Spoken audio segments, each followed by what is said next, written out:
No seguimento do pedido de um subscritor no YouTube, pelo que aconselho a deixarem o vosso like nos nossos vídeos e a deixarem comentários, sejam sugestões, seja a vossa visão, a vossa opinião. Em todo caso, pediram uma análise mais debruçada sobre a NIO, é o que iremos fazer. Esta semana tivemos a apresentação de resultados. Os resultados foram no mínimo lastimáveis, mas isto é aquilo que tem acontecido com todas as EVs, à exceção da Tesla. Eu lembro, não é um problema das novas construtoras de automóveis, é um problema que é transversal a toda a indústria. A grande diferença é que neste momento os legacy, ou seja, marcas como Mercedes, Renault e afins, conseguem disfarçar a baixa produtividade, digamos assim, ou os ganhos, conseguem disfarçar com a parte do negócio que é a cash cow, que são os veículos a combustível, chamado ICE, que é o Internal Combustion Engine. A Ford, sempre que vende um elétrico, está a perder dinheiro, isso é um facto. A própria Ford, sempre que apresenta resultados, não consegue melhorar esses dados.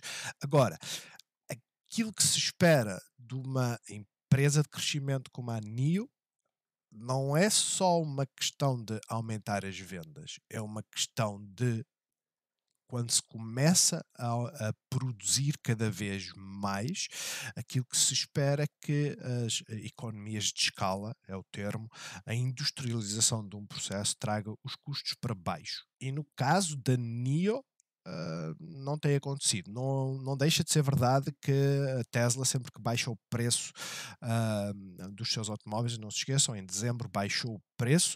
Há quem diga que foi uma estratégia para apanhar a maior parte dos incentivos fiscais de todos aqueles planos, tanto na China como nos Estados Unidos, e agora fala-se também no Canadá, ahm, de basicamente apanhar os incentivos fiscais, visto que não tem um modelo mais barato, mas a Tesla não baixou só no Model 3, baixou em todos os modelos. Então, a questão é, a Tesla baixa o seu preço, baixa a margem. Até a margem da Tesla, que andava à volta dos 30 para este ano, 2023, espera-se que esteja na ordem dos 20. Eles próprios disseram que vão tentar que fique nos 20. Portanto, baixar custos sem conseguir aumentar preços de venda não é fácil e a NIO tem sofrido com isso. Aliás, se nós analisarmos a apresentação de resultados deles, aquilo que vemos é uma comparação entre o trimestre anterior, ou seja, o terceiro trimestre de 2022 e o último trimestre de 2021 e a margem, aquilo que eles ganham, aquilo que eles supostamente ganham por cada veículo, tem baixado bastante. Porque é que a margem do ganho sobre um veículo, aquilo que se chama a almofada para tudo o resto, tem estado a baixar. Eles, como nós iremos ver a seguir, apontam vários problemas. Esses problemas têm sido sempre os mesmos de sempre. A grande questão é, a NIO tem um modelo de negócio que incide basicamente sobre estações. Consigo desenhar ou não? Tem que ser no papel. Estações de troca de baterias, ou seja, basicamente aquilo que eles querem é prestar um serviço. Esse serviço é, enquanto que todos os outros basicamente demoram que é 30 minutos para carregar um veículo, eles conseguem fazer e hoje em dia o processo é completamente automatizado. O carro faz esse processo sozinho, mas querem fazer isso basicamente 5 minutos. O grande problema das estações de carregamento é que basicamente eles têm 10 baterias que estão constantemente a ser carregadas. E qual é o problema? O problema é que vamos supor que eles têm 3 baterias completamente carregadas e chegam 4 carros. vai haver um que vai ficar à espera. Esta é a parte que é, digamos, o funil da NIO. E por isso tem um investimento enorme em infraestrutura e depois vem aquela grande questão que é, para eles camuflarem estes resultados, uma das coisas que eles têm feito, até mesmo na questão das baterias, a NIO, quando vende um carro, neste momento, não está a incluir o preço da bateria, isto no mercado principal deles, que é a China. Basicamente, eles vendem o carro sem a bateria e vendem a bateria a uma outra empresa. Essa empresa paga, como é óbvio, menos, mas paga pela bateria e depois basicamente vai recolhendo ganhos sobre a mensalidade. É um modelo de negócio diferente. Basicamente, eles estão a fazer isto na China somente. Eles têm apresentado modelos, por isso cuidado. Eles apresentaram modelos que dava para 1000 km. Esses 1000 km era tendo em conta a norma chinesa, como é óbvio, tendo em conta a norma que é aquela que se aproxima mais dos valores reais, que é a W, não sei das quantas, que é a americana. Isto seria mais ou menos 750 km de autonomia. O grande problema é que eles disseram que não iam vender veículos com esta bateria. Porquê? Por causa do custo da bateria. Portanto, existem muitas nuances no modelo de negócio da NIO. No entanto, a margem não devia de estar assim. Ou seja, o ganho que eles têm na venda de cada veículo devia de continuar a estar elevado. Para quê? Para suportar todas as outras despesas que eles têm. Essas despesas vêm destas operações, não seja a operação de construção das estações, são eles que constroem as estações, enquanto que os veículos em si eles não têm a linha de produção, eles subcontratam na China a produção dos veículos, pelo que estão dependentes também desse tipo de relação, mas este é o custo que eles têm, é o custo de desenvolvimento de novos veículos. Eles têm vários modelos neste momento e vários outros produtos. A grande questão é, isto devia de suportar mais o que está cá em baixo. E aquilo que nós temos visto é a margem a baixar. A pergunta agora é: atingimos o fundo? Este é o mínimo que eles conseguem ter na margem do veículo? Sinceramente, não sei. Aquilo que nós vemos é que para o ano, isto foi só para o último trimestre de 2022. Para o ano, a margem está nos 13%. Esta margem, basicamente, está ao nível daquilo que é a margem dos veículos ICE, ou seja, os veículos a combustão. Um, mas é um decréscimo quase de quê? 40%. É bastante. De resto, que eu também salientei aqui, eles as vendas têm estado a aumentar, sim, 36%, mesmo o guidance que eles deram para 2023 é um aumento das vendas de veículos não como esperado. Aquilo que se espera é, eles começam a produzir isto, este decréscimo tem a ver com problemas que eles possam ter, começam a aumentar e depois de repente temos o tal ramp-up, ou seja, a tal processo de industrialização em que eles começam a vender cada vez mais carros e em que temos, em que temos uma subida exponencial. E no caso daquilo que eles indicaram, não temos muito isso, apesar que eles costumam vender a maior parte dos veículos, a quantidade, eu não sei porquê, mas no setor automóvel, o maior grosso da quantidade de veículos é vendido nos últimos 2 trimestres. Os 2 primeiros são muito calmos. A grande questão é, apesar de estarem a dar guidance de aumento de vendas de unidades, não está em linha com aquilo que o mercado esperava. Custos das vendas, 83%. E o que é que representa 83% no custo das vendas? O volume, ou seja, eles estão a ter um aumento de custo das vendas pelo volume. Faz todo sentido, quanto mais se aumenta o volume, mais em termos absolutos o cost of goods sold, por assim dizer, aumenta, em termos relativos não, ou seja, se fizéssemos por unidade, esse custo tem que baixar, é isso que nós esperamos. Mas temos um aumento enorme que representa um aumento de quase 40% face ao trimestre anterior. E depois temos as provisões, ou seja, eu acho que estão a ter, isto já foi algo que a Cathy Wood tinha falado há muito tempo, que era toda a gente está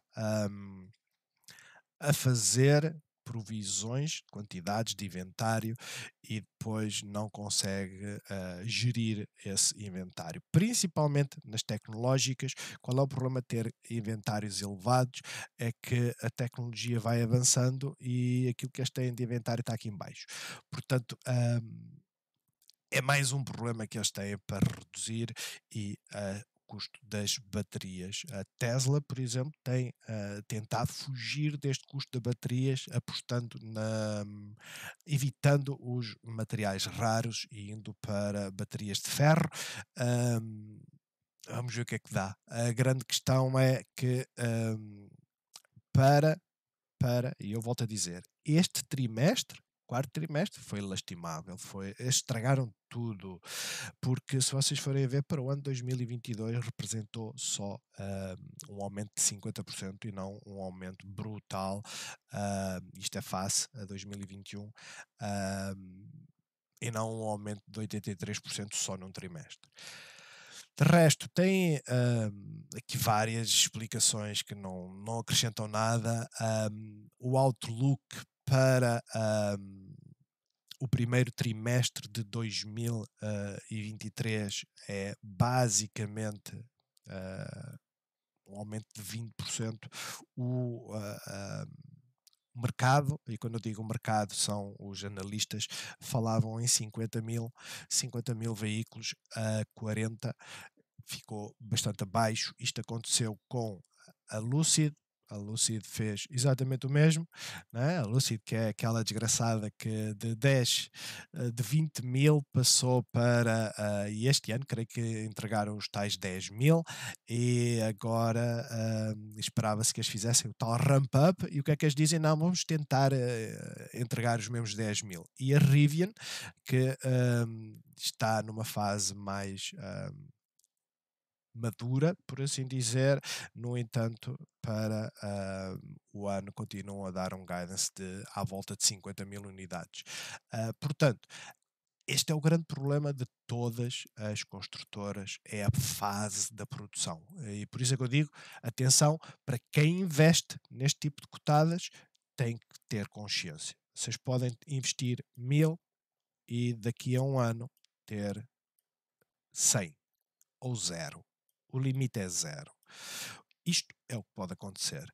De resto, mesmo o aumento das vendas, quer dizer, eles aumentam a entrega de veículos em 20% e o aumento das vendas é 10%. Em valor, ou seja, as receitas. Portanto,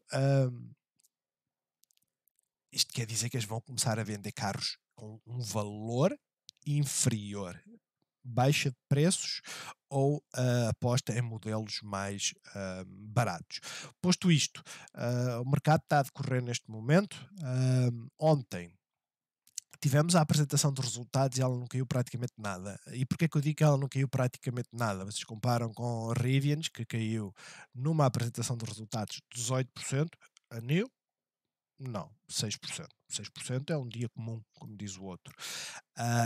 Mas hoje abriu com gap down, tal como todos os mercados, todas as cotadas, elas abriram praticamente com gap downs, está a tentar recuperar. Existem muitas semelhanças entre as construtoras de EVs, por isso é que eu digo, vocês podem pegar na XPEV e dizer, está a fazer exatamente o mesmo. Olham para a Rivian, está a fazer exatamente o mesmo. Olham para a Lucid, está ligeiramente pior, porque enquanto as outras estão mais ou menos aqui assim na parte inferior, ela teve que vir cá abaixo mesmo. Mas de resto, este balanço que nós temos aqui desde quinta-feira passada, ou seja, estes praticamente 5 dias de trading, nós estamos nesta zona. É isto que tem estado a acontecer. Nós estamos nesta zona. Significa o quê? Significa que enquanto a NIO estava, esta é a Rivian, a NIO estava aqui em cima, estava lá com uma Rivian a apresentar os resultados, fizeram um flash. Ou seja, perderam esta zona enquanto as outras não. Mas hoje picamos este pivô. Eu já não é, e atenção, isto não é futurologia, não existe essa futurologia. Eu tenho partilhado contagens de outras pessoas que estão no Twitter usando Elliott Waves. Umas acertam, outras não é por isso. E por isso é que eu digo, a análise técnica tem muito de adaptação. Aquilo que nós não nos adaptamos é a zona de resistência e as zonas de suporte. Essas ficam onde estão. Quando se faz contagens Elliott Waves, aquilo que nós esperamos é o quê? Tal qual como nós estávamos inicialmente aqui à espera, não é? Em que fizéssemos o retracement até ao Golden Pocket e começasse a ver o tal inversão para começar uma nova contagem. Não, simplesmente veio aqui para baixo. Vindo aqui para baixo, nós começamos a adaptar-nos e começamos a dizer 123 Golden Pocket são os targets. Portanto, ainda existe muito downside. A contagem para a NIO, que eu partilhei já há bastante tempo, dizia que íamos fechar esta gap potencialmente mais abaixo. É isso que ainda está em linha. Tendência de queda, estamos a fazer um canal descendente, isso não mudou. Enquanto praticamente todas as outras andavam a tentar subir, e a Rivian foi a piorzinha delas todas, mas podemos olhar para a Tesla, né? Enquanto todas as outras andavam a subir, o que é que a NIO andava a fazer? Andava a descer. Ou seja, teve aquela primeira subida até ao início de fevereiro, e o mês de fevereiro todo tem sido de queda. Isto torna a NIO, em termos de investimento técnico, e eu volto a dizer, técnico, não estamos a olhar mais para os fundamentais, mais interessante do que, por exemplo, uma Tesla. Porque é que torna a NIO mais interessante do que uma Tesla?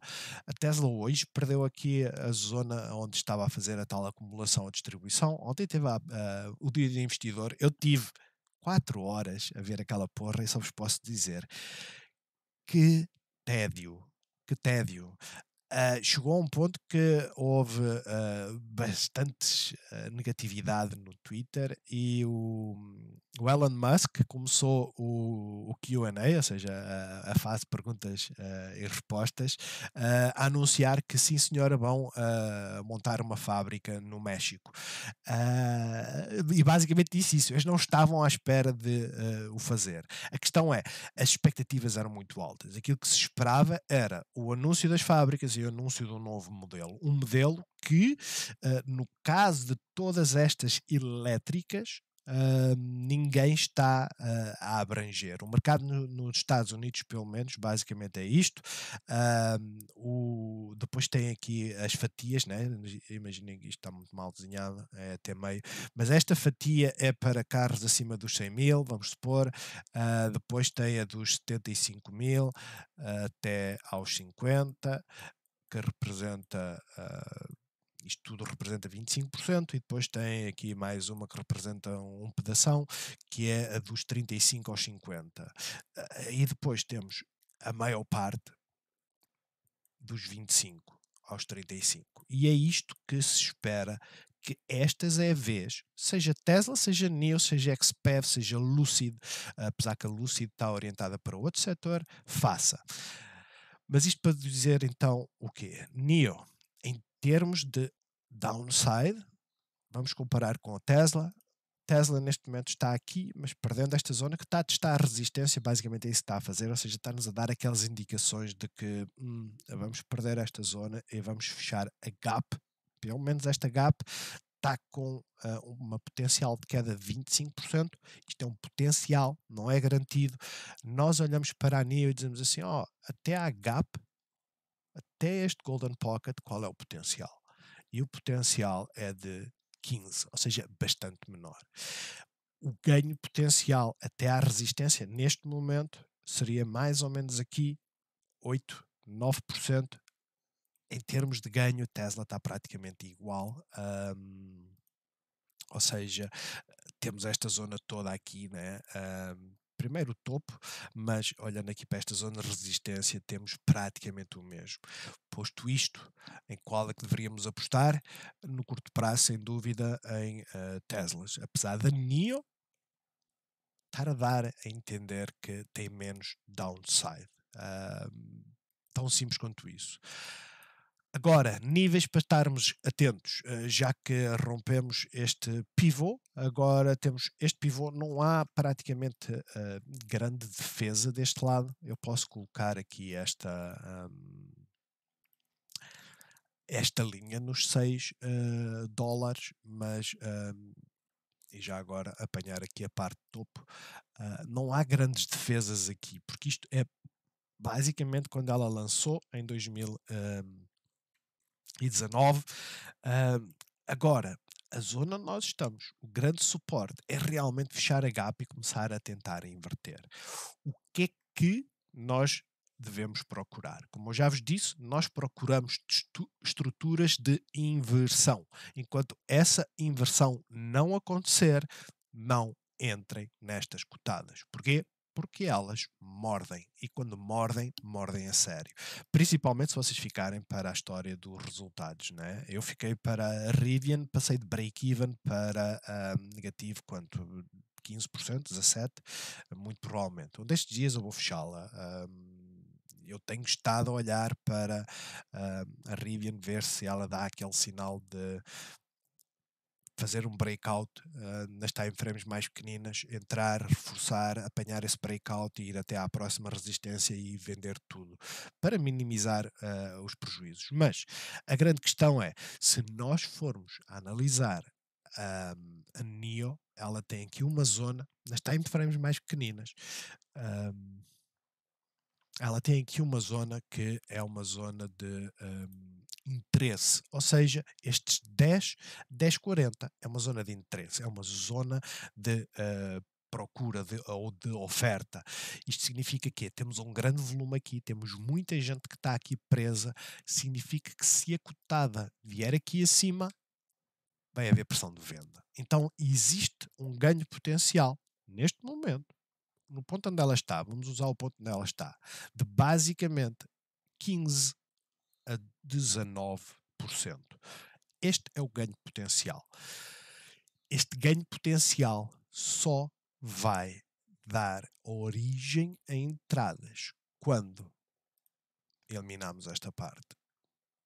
Quando estivermos mais ou menos aqui. Vocês podem dizer, ei, mas se eu entrar antes, o ganho potencial é muito mais elevado.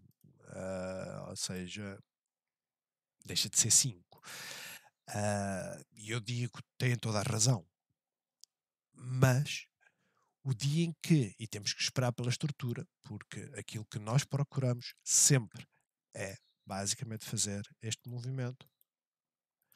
Aquilo que nós estamos a arriscar neste tipo de movimento é muito pouco face ao dia que está a acontecer hoje, que basicamente começou tudo com gap downs e estão a fazer o bounce. Basicamente é isso que eles estão a fazer neste momento. Claro, as coisas podem inverter e amanhã simplesmente voarmos, mas nos dois sentidos, para cima ou para baixo. Mas neste momento, aquilo que eu vos digo é, deixem as cotadas estabilizar, vejam onde é que está a forte resistência. Quem quer entrar no longo prazo só entra no dia em que começarmos a chegar por aqui. É esta zona de 11. Aliás, eu sendo honesto, um longo prazo não entra nesta fase. Esta fase é a fase madrasta. Esta é a fase quem quer fazer swings. Porque o longo prazo tem que olhar aqui para cima. Entradas a 15, onde não há aqui praticamente nada e já estamos numa tendência clara de subida. Neste momento nós estamos numa tendência clara de lateralização. Isto para dizer o quê? Eu sou honesto, não aconselho entradas. Se quiserem fazer swings, existe uma oportunidade. Neste momento, a oportunidade é esta: vir até aos 9,15, 9,40. Existe esta forte possibilidade. Este seria o ganho, mas seria um ganho em que vocês mal vissem chegar aqui, vendiam e não ficavam presos à possibilidade de, mas tem muito mais upside, pode vir até aos 10. Não ficam presos. Chegam aqui, vendem e depois ficam à espera de sinais para voltar a entrar. Assim sendo, não aconselho compras. Acho que 2023 vai ser um ano bem mais complicado do que aquilo que tem sido 2022. Porquê? Porque até agora as taxas de juros não têm mordido quem tem dívida elevada. Eu hoje partilhei no Discord várias imagens do Charlie, já não me recordo o nome dele. Ele tem muitos indicadores económicos. Adicionem-se ao nosso Discord, tem um link na descrição. Mas 2023, né, o nosso governo apresentou taxas de juro. Aliás, não apresentou, apresentou foi um crescimento, e disse que a nossa dívida baixou face ao PIB, que é um facto. Aquilo que eles não nos têm dito é que eu creio que a última dado que eu li é que os nossos juros aumentaram 50%, ou seja, aquilo que nós pagamos em juros aumentou 50% neste último trimestre. Vamos ver se isso não vai trazer problemas de futuro. Olhem para esta estrutura, se fizer esta estrutura, teríamos o Head and Shoulders, como é óbvio. Existe uma trade até aos 9,41, mas esta trade existe em todas elas. Vocês olham para a Rivian e dizem: Ó, onde é que está a trade? A Rivian rompendo esta zona, ela tem que romper esta zona, para já está a fazer a zona de suporte. Existe uma trade até aos 17,68. Vocês olham para a Lucid, é a mesma coisa, aguentando esta zona, e como é óbvio, tem que aguentar esta zona, mas começa a ficar em jogo a trade até pelo menos aos 8,90. De resto, eu não posso dizer mais nada. Eu teria muito cuidado com as construtoras de automóveis, principalmente as Legacy, no sentido em que as Legacy têm que se adaptar e começar a produzir mais elétricos, mas a Cascal, sem dúvida que são os motores a combustão, e é isso que eles vão continuar a fazer forcing para que esteja em cima da mesa. Algo que vai ser uma forte discussão. Estados Unidos e o resto da Europa e afins, por exemplo, a Europa quer terminar com a produção de motores a combustão até 2030, faltam 7 anos. O lobby pode levar a que este prazo se estenda, e isso pode fazer com que o quê? Todas estas EVs comecem a perder valor, não é? Porque o ganho potencial neste momento é enorme, só estão mais bem preparadas, mas se aumentarem esse prazo, o ganho potencial demora mais tempo, demorar mais tempo é mau.